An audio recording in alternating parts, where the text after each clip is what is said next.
Before we start, I would like to say thank you all for joining. This is something that's been long awaited. So I'm going to turn it over now to our president of Skål International USEH, Mr. Mark Burgain, to say a few words. Mark, would you like to say a few words? Thanks, Wayne. I just want to say welcome to everyone. Thanks for taking time out of your day. We have a fantastic presentation today from past President Burcin. So really excited about that. I want to do special thanks to Wayne and John for setting this up. This was one of the executive board's initiatives, is to do more informative Zoom and webinars. And this is the first of many. So thank you, Vice President Wayne and John, for doing this. And thank you again for taking time out. And I'm going to pass it back over to Wayne to set you up for the day. All right, great. Thank you very much, Mr. President. John, I'd like to introduce you here as well, because John and I work pretty intensely on creating these webinars that we'll be having throughout the rest of the year and beyond. And I'd like for him to have the opportunity to introduce our keynote speaker, who is also a member of Club Orlando. John? Yeah, thank you. Thank you, Wayne. And again, if everyone can mute their microphones, please. I'm getting some feedback, some reverb, so if you can mute your microphone. And again, I'm delighted to introduce Burçin Türkkan, who is a member of the Skal Orlando Club, but her reputation with Skal goes above and beyond that, as we all know. And again, I'm just going to give you a quick overview. But Burcin is an accomplished executive, educator, and thought leader with over 25 years of global experience in hospitality, human resources, business innovation, and digital transformation. She's the founder and CEO of USEH International, a new era business innovation and management consulting, where she's led a cross-continental workforce development and training initiatives in the US, Canada, Australia, and Europe. Burcin's currently working on her Ph.D. in hospitality management at our University of Central Florida's Rosen College, the #1 ranked in the US and #2 globally. So we're delighted to have Burcin with us. Her research at the University of Central Florida focuses on the integration of artificial intelligence and hospitality, HR practices, including AI-based training simulations and employee perceptions of dehumanization, as well as how AI can support data-driven decision-making, visitor experience enhancement, and operational efficiency across the travel and tourism ecosystem. She holds an IBM certification in artificial intelligence and leverages her expertise to support hospitality organizations in embracing digital transformation and future-ready strategies. Can't think of a better person to introduce you to speak about AI, and she's fresh from a flight and a visit to Japan, where she spent some time there working with that aspect of the industry over there in Japan. So delighted to have Burcin. Burcin, take it away, please. Thank you very much, John. What a great introduction. I appreciate it. Greetings, everyone, all colleagues. Great to see you all. I see past President Mark saying hello. Special greetings to you. I'm very excited for this first series of your webinar to be your keynote speaker. And we do have a very exciting topic. It is AI. If you allow me, I'd like to share my screen so I can go ahead and start the presentation. Today's topic is AI and the future of hospitality. It is no secret, today's world is right now involving AI in every aspect of our life, especially in the hospitality industry. So, but what is AI? I think we first have to clarify, when we say AI, what are we talking about? AI is actually a machine learning. It's a system that learns, adapts, and makes predictions. So it's not just robots or chat GPTs or the language learning models that we talk about daily. And in fact, we have started to see AI in our life, the ChatGPT version mostly that we talk about, in the past couple of years right after the pandemic. But the fact is, AI has been in our lives previously, before the pandemic. So it started around in hospitality in 2016 when companies have started to use certain AI-infused software programs like HireVue, which is a recruitment system, like Duetto, which is, a revenue management program that predicts, the hotel, assists the hotels with the revenue management system. So let's talk about AI in the traveler's journey in everyday life. As a traveler, where do we see AI? Well, it's actually infused in everything we do when we're planning a trip. For example, when we look into Google, those flights that's coming up, they're all managed by AI. Expedia is using AI.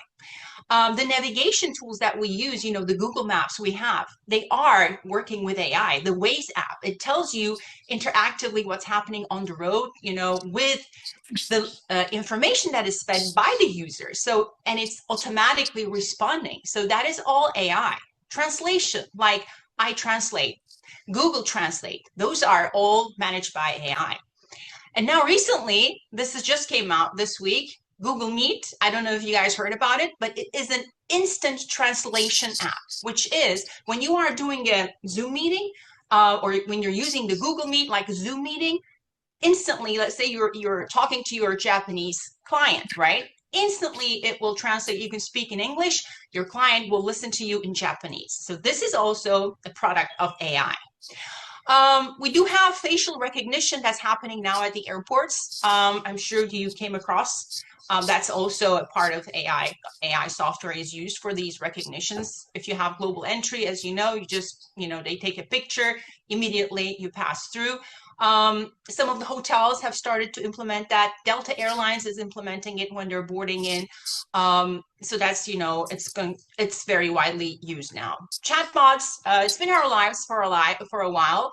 The mobile room key system, the apps have started a couple of years ago with the hotels, which allows you to do a mobile check-in before you arrive to the hotel, and allows you to communicate with the front desk staff. So this is in our daily travel routine. And then also, this is something very recent that just came up within the past month. It's OpenAI's Operator, which is working like an agent. So basically, if you activate the OpenAI's agent, it can write emails for you. It can, scroll the websites just based on the command you give. If you're looking for a travel booking, it can do the booking for you, logging into the website and doing the bookings. So it's this advanced and in everyday life as a traveler with us. So what about in the hospitality industry? In the operations, we do see AI systems being used in the hotel operations now, especially staff scheduling. Kronos is a program that is used by the hotels based on the occupancy and the projections. They help the hotels make better staff scheduling. Revenue management, as I said, Duetto is a program that predicts the room prices. Also, IDS is another program that's used. Housekeeping, there is a system that's called Alice and Opti, which is providing optimized scheduling for the housekeeping staff. There are also some robotics items that some of the hotels have started to use. We do see the room service robots, especially the Hiltons are using these room service robots because the industry is still having, after the Great Resignation and the pandemic, there are still staffing issues. So they have started to integrate these service robots in the past years into the hotels. Hiring, as I said, HireVue is a recruitment system that is used widely. Other industries, as well as in the hospitality industry, they are using this system, which allows to screen the resumes fast and assist with the recruitment for the human resources. Now, what's happening in the other industries? Is it hospitality only? No. I mean, we do see this in everyday life, like in retail. Amazon now has these cashierless checkouts. And when we say cashierless, you might think of, Publix, Walmart, they have these, self-checkout systems. No, this is more advanced than this. This is like you just go in, you scan your Amazon app, you walk in, and there is no one checking you out. You just collect the items, and as you collect the items, you know, it automatically charges your account, and you just leave. So this is the newest system that works with, you know, integration of AI. Healthcare, you know, I'm sure you're reading every day on the news. Some new innovations are coming up with the AI diagnostics and, you know, scheduling. So that's widely used. In the finance, fraud detection is becoming easier with the use of integration of AI. And education, there are a lot of things that are coming out in the education system as well, which is driven by AI systems.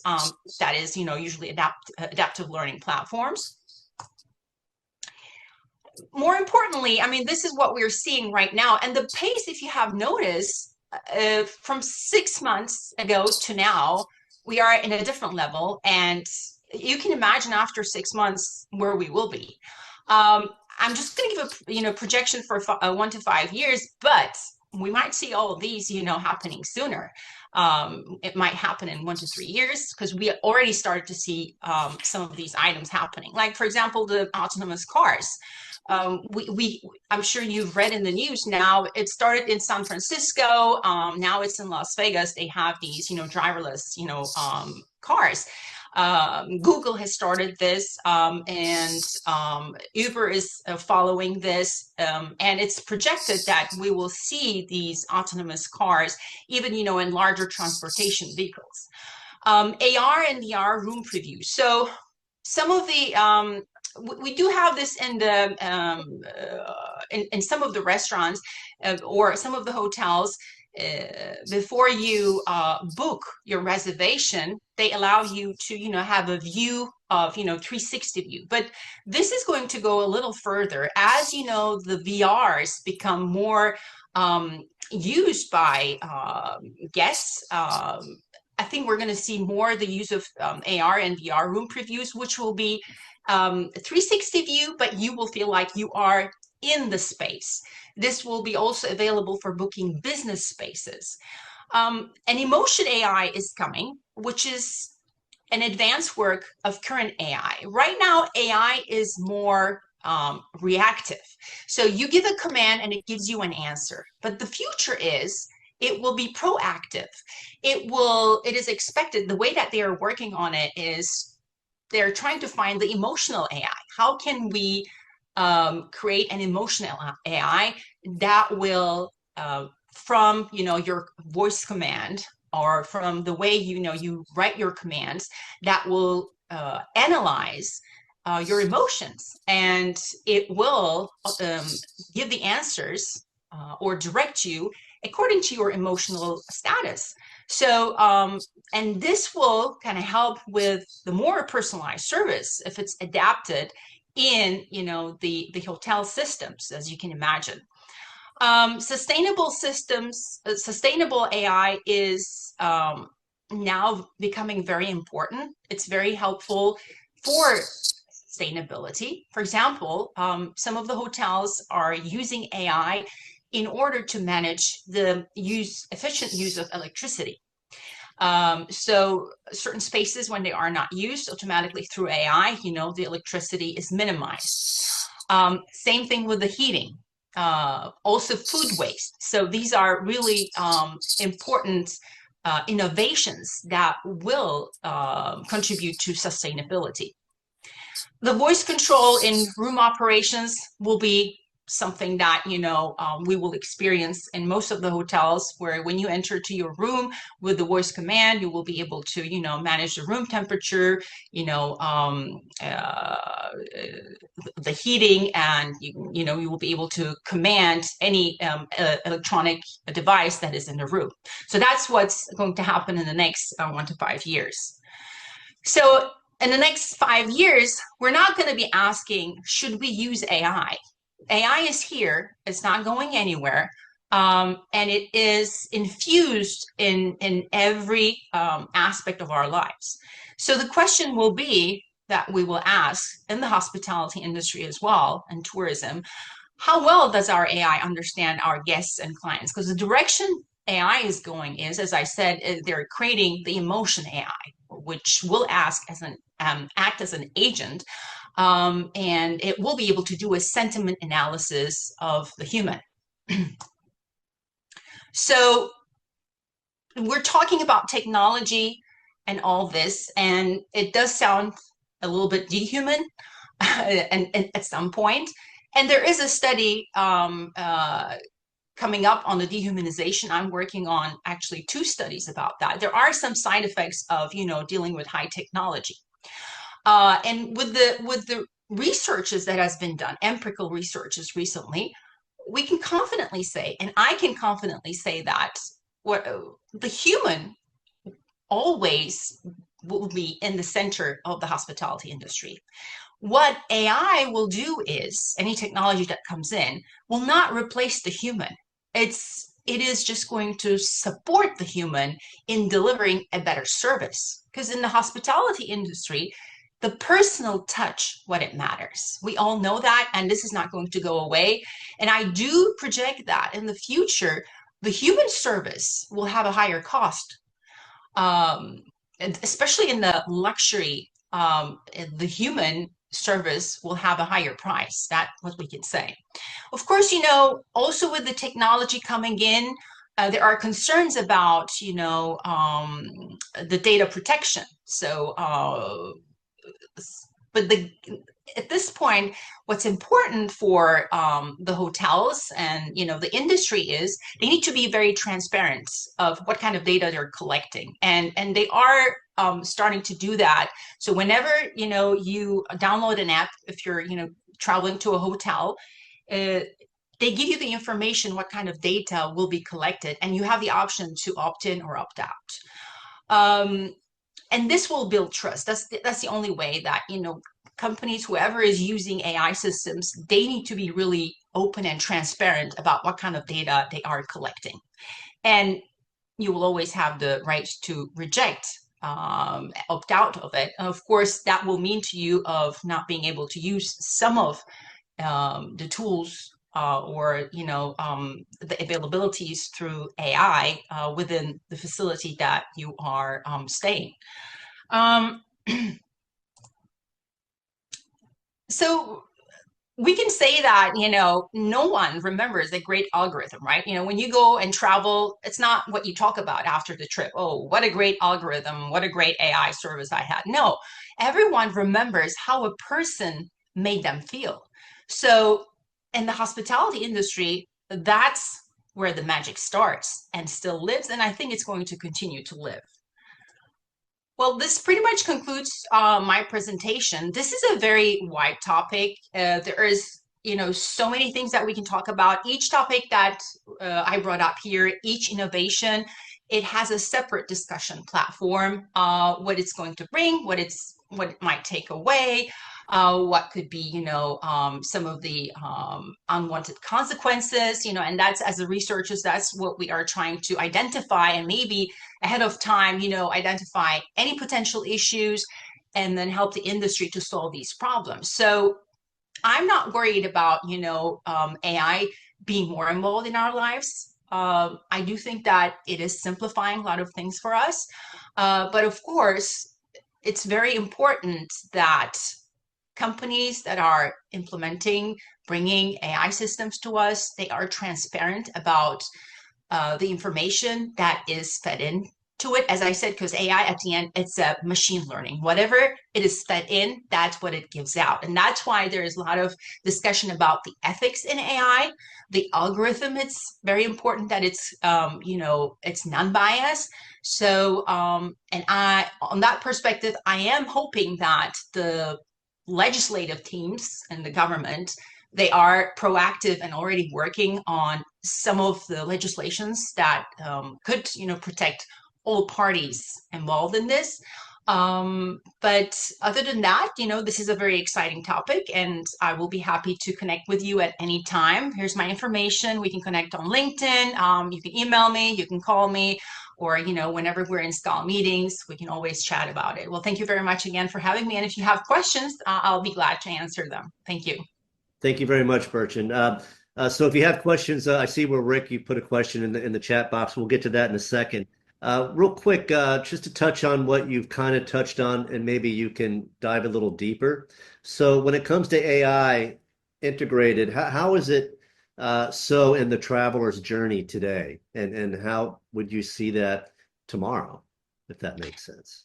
Yeah, as I said, we already see this in the airports. Like when you go, there is, the facial recognition now. When you're traveling with airlines, they have the digital option. We have the TSA option. It's faster, but then if you opt in for the digital option, you have a shorter queue. You can check in faster. And the booking platforms, like if you're using Expedia, or Booking.com, they are all operated with AI.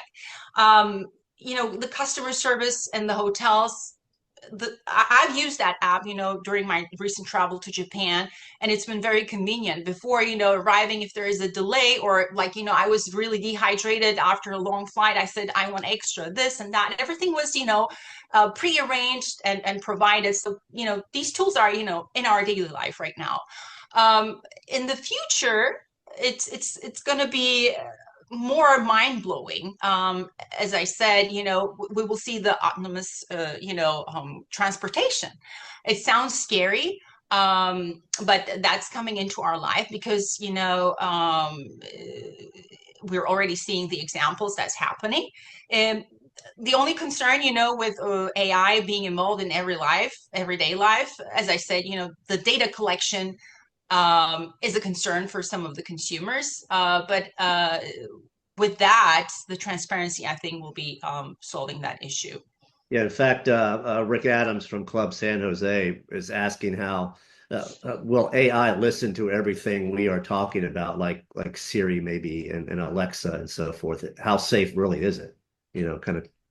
Well, they have a statement about that. They do say that, they admit that they are listening, but they are saying that they are collecting only the information, that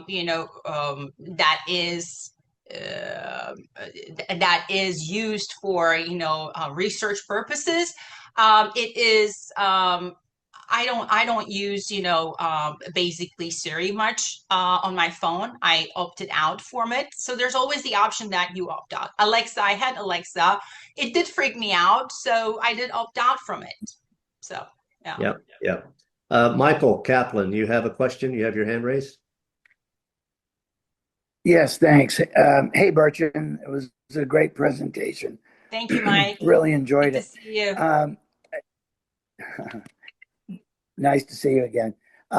So I just had a question. You made a reference to, and specifically the, I think you said higher end hotel piece.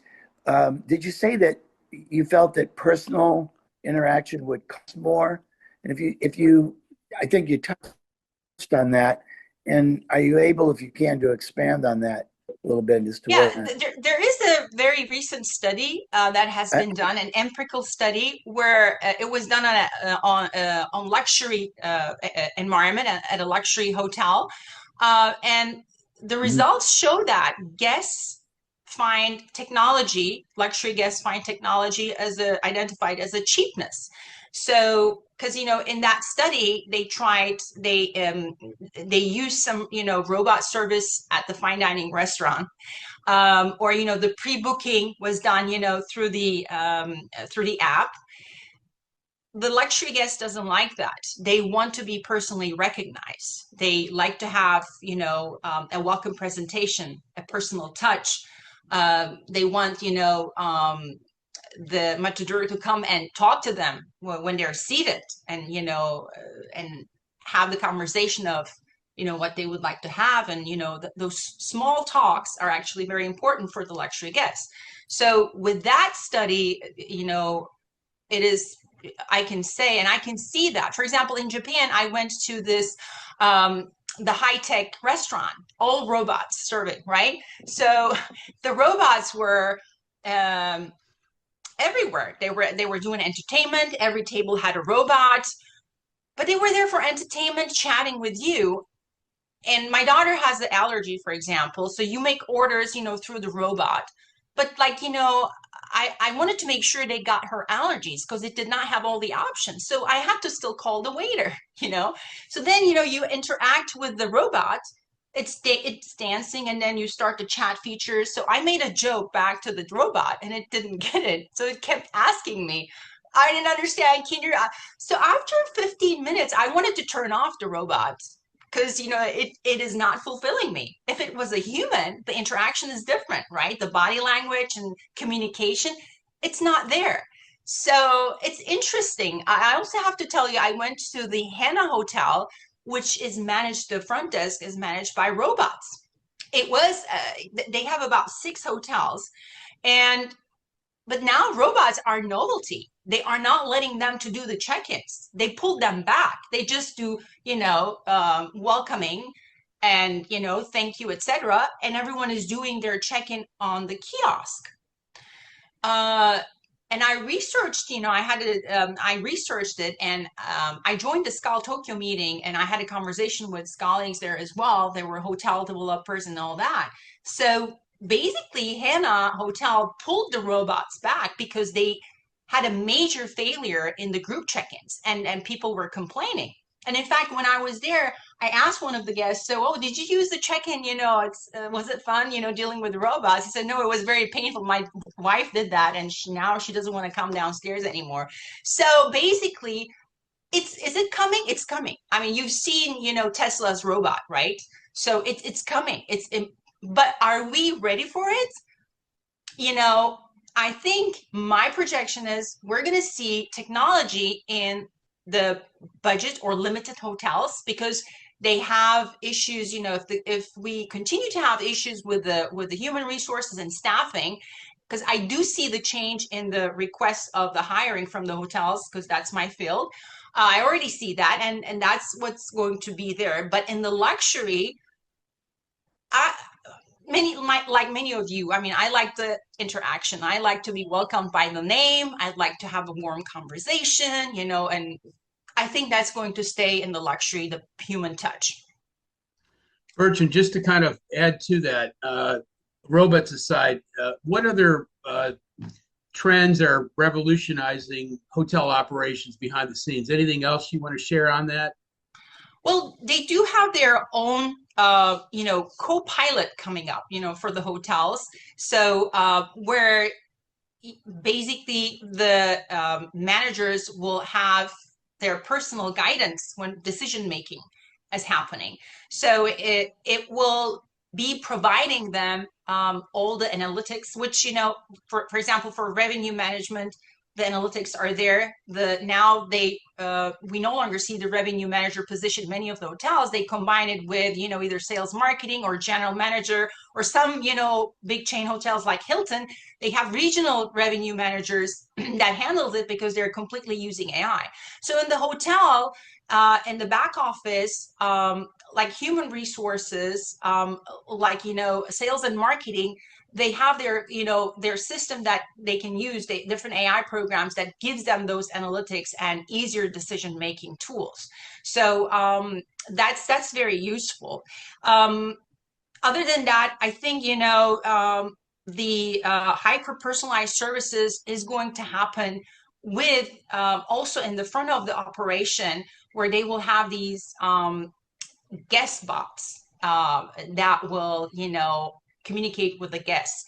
But is it going to again, replace human? No, I think we will see that future more in the budget and limited service hotels. Great, thank you. Do we have any more questions? We're a little light on questions. Everybody in the chat, Burcin is saying, great job, Burcin. Great job, Burcin.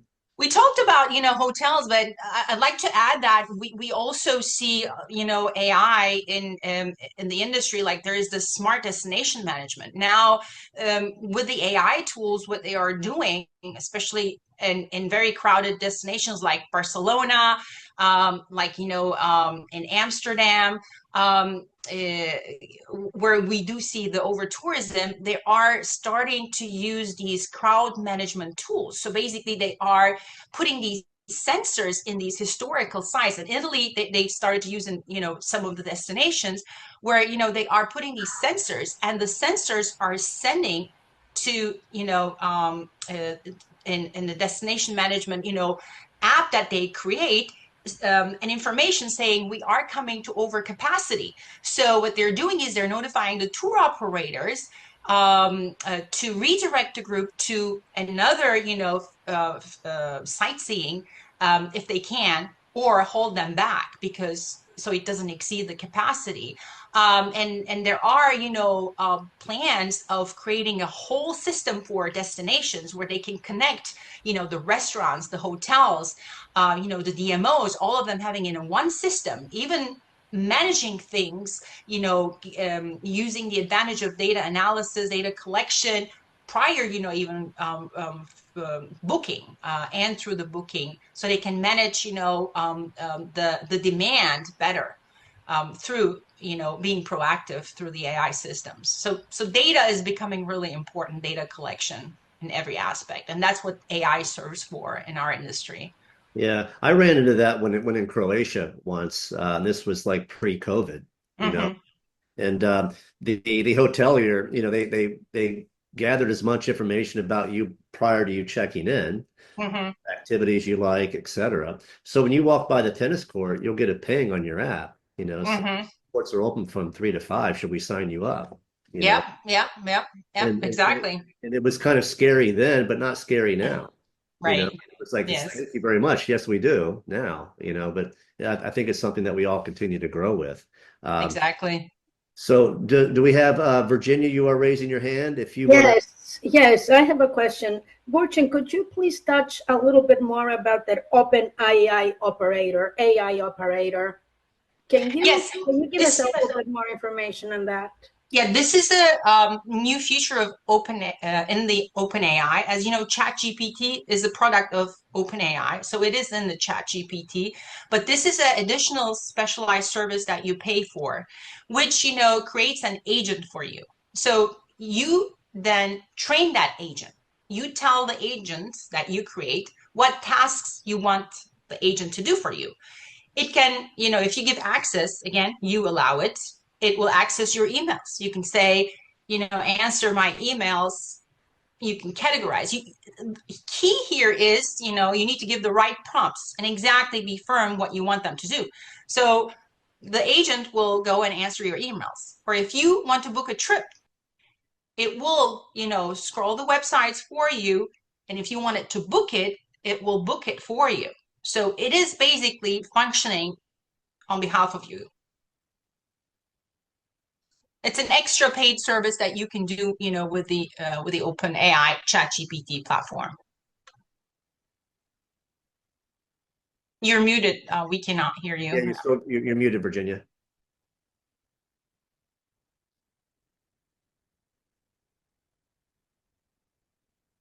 Okay. There we go. Is it through OpenGPT or is it another app or another? No, it's in the ChatGPT. OpenAI involves ChatGPT. Okay. Of course, there's also, besides, there are a lot of large language models. We had a great presentation during, NAS.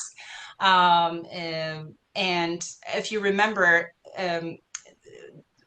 he touched about, the language models and some of the apps, Canva, and, how to use ChatGPT. But there is, Gemini, which is Google's platform. There is Cloud, which is a separate, just like ChatGPT, an advanced model. Researchers use that a lot. There are, research platforms, even that does, literature, review research. I mean, it screens millions of paper. It saves you so much time. So this is all about it. AI just saves you time. It's there are a lot of concerns, or is it making us stupid? Like there's a, teaching in AI conference I'm joining next week here in Orlando, and we do have a presentation with Dean Mejia. We have a paper. So it's actually our argument is that AI allows you to offer a transformative education if you know how to use AI. Because AI is, yes, it can give you basic answers, but it depends. You can advance in it. It depends on how you use it. You need to challenge it. Just like, you need to know your stuff, first of all. And when you know your stuff, I mean, whatever it says, an answer it gives to you, it will never say no to you. And it will always, have an answer, and that's called hallucination. Sometimes it will hallucinate. And recently there was a study, 48% of the time, ChatGPT hallucinates. That's a big number, which tells you need to cross-check, or you need to know your stuff, and you need to challenge, and it allows you to go into deeper. Like, let's say, you're talking about any topic. Let's say, let's talk about Shakespeare. It's one of its plays. You can ask ChatGPT and to analyze it for you from different perspectives, from different mindset. You can say, okay, tell me, for example, what would Mozart think about Shakespeare's play? And at that point, it will give you Mozart's perspective. How? Because it does have in the machine-fed information of Mozart and its way of analysis and thinking. So I hope I'm explaining myself right. So you can identify the role you want to play and tell it to assist you. Or you can tell what analysis, what perspective. You need to ask the right questions, and you need to challenge it. You need to sometimes ask, are you sure about what about that? And what about this? How about we integrate this? So that's when you start to get transformational results. Otherwise, it's no different than Google. When you Google search, if you're asking just basic questions. Burcin, another question for you. With all this technology, all this, it's coming at us hot and heavy. How can the hospitality industry maintain its human-centric approach against all this increasing automation? Well, yes, technology is taking over, but as I said, human will be the center.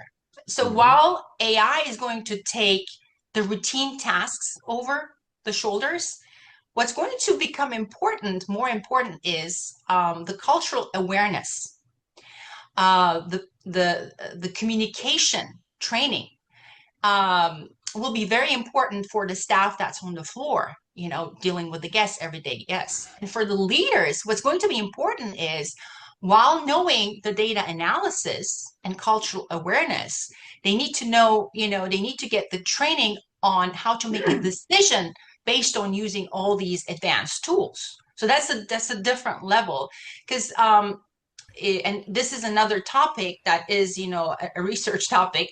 Ethical decision making will become very important, especially in if we want to remain human centered in the decisions that we are making. We need to consider the human aspects. The leaders have to consider that, and for that, they need to be aware of the strengths and weaknesses of the technology they're using, and the importance of the human existence in our industry, and have a combined training on that, and train their staff accordingly and make their decisions based on that. So that's going to keep us always in the center. And AI is in terms of, because it does not, it cannot, it can mimic the human psychology. That's what they are trying to do.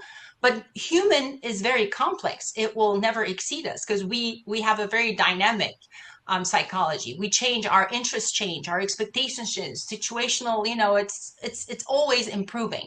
So I think it'll be hard for AI to catch up on our emotional state, especially women's emotional state. The hormones and all that, that comes into play. I think go ahead. No, I'm sorry, John. Go ahead. I was going to say, I think it's really incumbent then on some of the big leaders in our industry to ensure that they are conducting the proper training with their employees, and ensuring that they have that ability to, again, learn it, know it, and then but use it in the right way. So I think it's going to be on a lot of the big industry leaders in our industry to really ensure that that's done in the most proper and effective way. Yeah, absolutely. I think of Marriott. Marriott is a great leader in that. Are there any other companies you see that are kind of taking charge and moving in that direction? Yeah, airlines are doing that. You know, some of the airlines like Emirates has started to do these simulation trainings for their employees. But while they are doing that, you know, they are also offering them training, especially in being culturally aware, because they are dealing with, you know, multicultural environment and guests, and that's really important, you know, in the hospitality. Hilton, they're also very, you know, into AI. They have their, you know, own systems and their training systems, so they are very involved in this. In the industry, I think, you know, all the major players are realizing, you know, that this is here to stay, and they're getting more and more involved. Right now, hospitality industry is actually the #1 industry that is investing in the artificial intelligence systems in the world. So that's recently been in many industry publications. Great, thank you. We have Mariska from Club Philadelphia. Mariska? Thank you, and thank you, Burcin. This has been very exciting and with all the information you're providing. You talked about using AI and that you have to challenge it. How do you know how much of what you receive is correct or right, or is that depending upon what information is out there in order for you to get the correct information? How much is this information correct?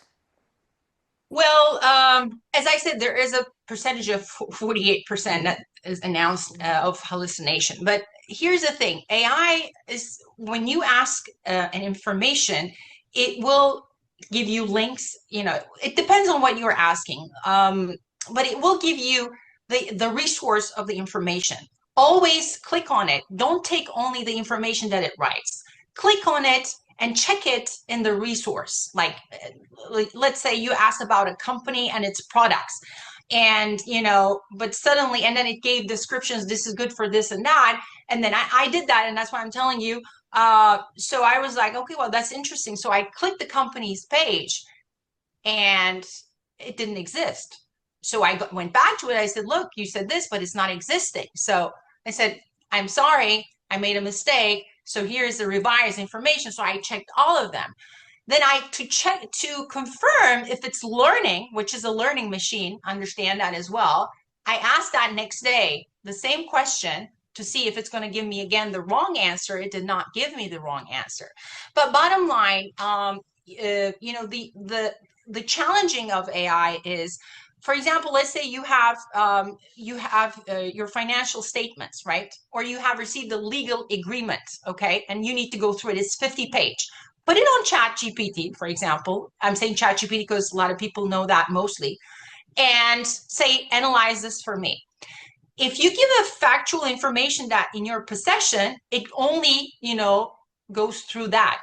It will answer your questions. You can say, okay, in this agreement, tell me, what are the advantages for me? What are the disadvantages for me? Or ask other questions. What does it say about this topic? What does it say about, you know, I don't know, property rights or stuff like that. So, and then you can ask questions. Well, this is what I want to do. What does, you know, Georgia law say about this? For example, I'm just giving an example. And always, even if you do get consulting from, you know, or analysis from ChatGPT, it also recommends you to check with a lawyer if it's a very important topic. But basic stuff you can. Or financial statements, as I said, it can give you an analysis, or you can put a graph.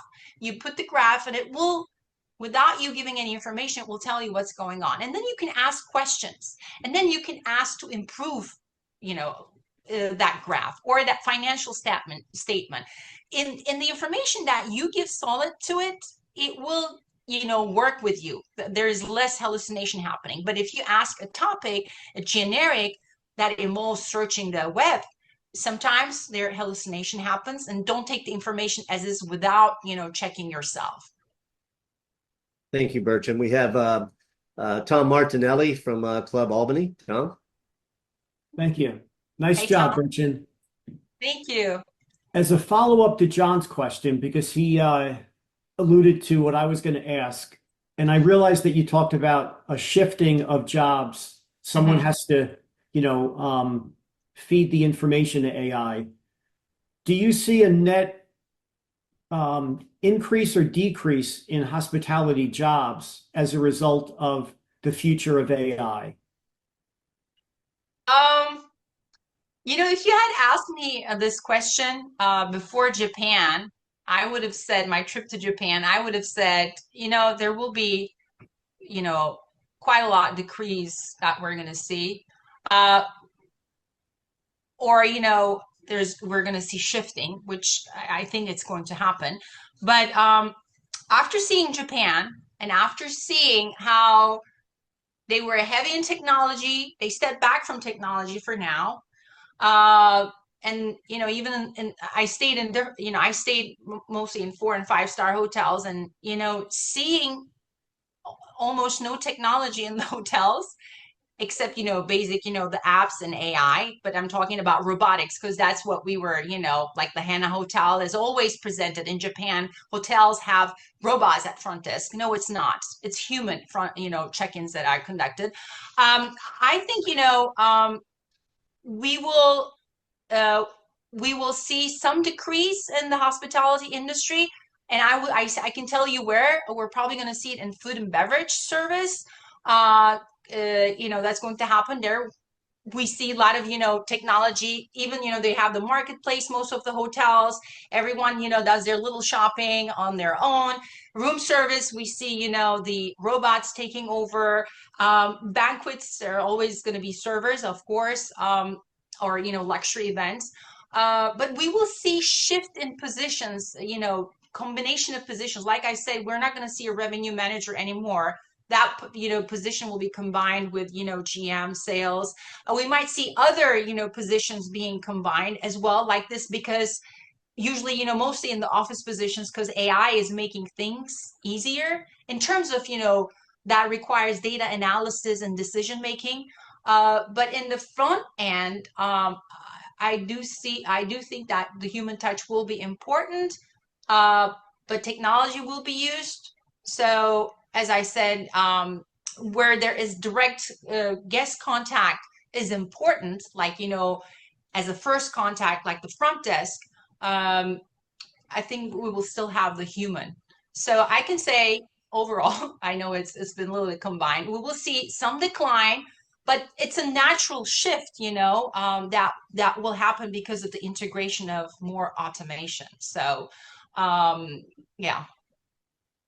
Thank you very much, Burcin. I think we're going to end this. I know that we probably have more questions and so forth, but this has been very, very informative. And I just want to go over a couple of dates that I could announce for everyone here for our upcoming webinar series, which again, we'll be doing this on a monthly basis. So June 26th, we'll be doing a webinar on successful summer events that you can offer to your members, and also new members, potential new members, because it's a great time to really continue to have your members to be really involved and engaged with your club.